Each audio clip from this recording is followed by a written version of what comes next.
Christine. Hi, I'm Denny. Hi, I'm Carol. Hi, I'm Garrett. Hi, I'm Regine. Hi, I'm Angel, and I'll be talking about animal testing today. Using animals as test subjects are cruel and unfair. According to the PETA website, more than 100 million animals are being burned, poisoned, crippled, and abused in other ways in U.S. labs each year. I have a dog at home named Roxy, and I love Roxy very much, and I wouldn't want to see anything bad happen to her. Most of us have pets at home, and if not, we definitely do know of somebody who has a pet. Can you imagine seeing your pet being tortured for your own sake? Animal testing has become the sole method to testing products and medication prior to animal use. It is a cruel and inhumane act. We need to be the voices of these animals who cannot speak up for themselves, and we need to make it a priority to come together and ensure the safety of these beloved animals. Animal testing affects humans and animals negatively. To fully understand the terrible act of animal testing, I want to begin with the background information. Every day, innocent animals are harmed during animal testing. They are forced to endure chemicals and products being put on their skin, eyes, stomach, and lungs. The PETA website states that monkeys are addicted to drugs and have holes drilled into their skulls. Sheep and pigs have their skin burned off, and rats have their spinal cords crushed. Tiny mice grow tumors as large as their own bodies. Kittens are purposely blinded, and rats have hard plastic tubes stuffed down their delicate throats. More than 100 million animals suffer and die in U.S. labs alone every year in cruel chemical, drug, food, and cosmetic tests, as well as in medical training exercises and curiosity-driven medical experiments in universities. Animals in labs not only suffer the painful protocols, but they also suffer from the stress that the laboratory life brings them.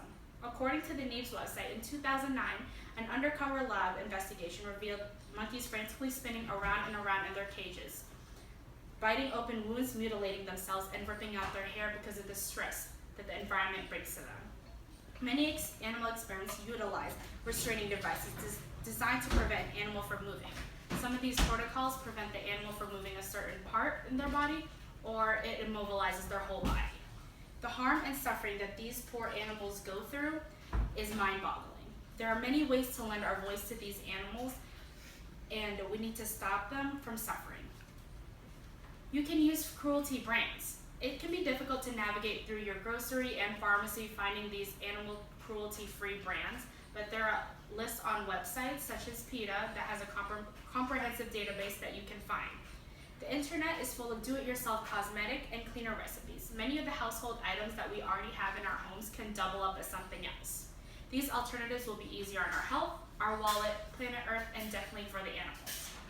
Knowledge is key. It's one of the most important steps that we can take to speed up the transition to safer, more human science and spreading awareness and information. There are many educational websites that can be shared to spread information, such as PETA, which has a very informational video called Animal Testing in 60 Seconds Flat. If we know all the right steps to take, we can all help out to put an end to animal testing once and for all. Animal testing is not beneficial to animals nor humans. It is argued that humans benefit from animal testing because we don't have to give ourselves up. In reality, most of the results coming from animals testing doesn't correlate with human being interactions. In ethical and scientific considerations regarding animal testing and research on September 7, 2011, Hope Federosen and Nancy Beck state that recent systematic reviews of treatments for various clinical conditions demonstrated that animal studies have been poorly predictive of human outcomes. Therefore, why use animals for testing when the results aren't even worth anything? Animals are not the best method to test chemical products on because their biological makeup differs from ours. In Time Magazine's article, How Much Does Animal Testing Tell Us, by Laura Blue, she makes a significant point. We often hear that we can't give aspirin to cats because it's toxic, or you shouldn't give the chocolate to dogs. Chocolate is safe for humans, but why not for dogs?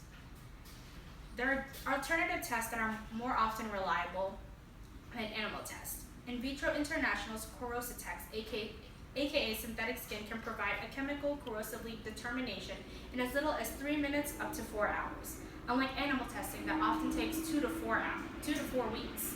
The lethal dose 50 test forces animals to ingest toxic and lethal substances to the endpoint of where 50% of those animals die at the end of that experiment. The late Dr. Bjorn Ekwall developed a replacement for the LD50 test that measured toxicity at a precision rate of up to 85%, whereas the LD50 test only measured 61 to 65%. Animal rights advocates argue that the act of animal testing is unnecessary and cruel. Most of these advocates believe that animal testing is like sexism or racism. According to these advocates, all living creatures deserve respect and should not suffer for any reason considered to be morally wrong. There is no justifiable reason that millions of animals suffer in these laboratories. Companies do not need to torture animals to test mascara, household products, soap, detergent, whatever may have you.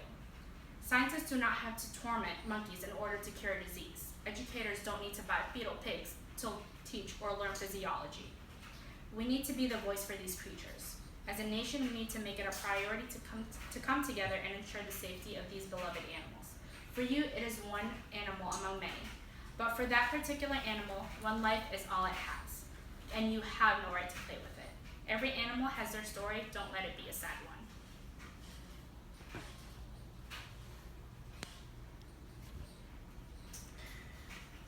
How long was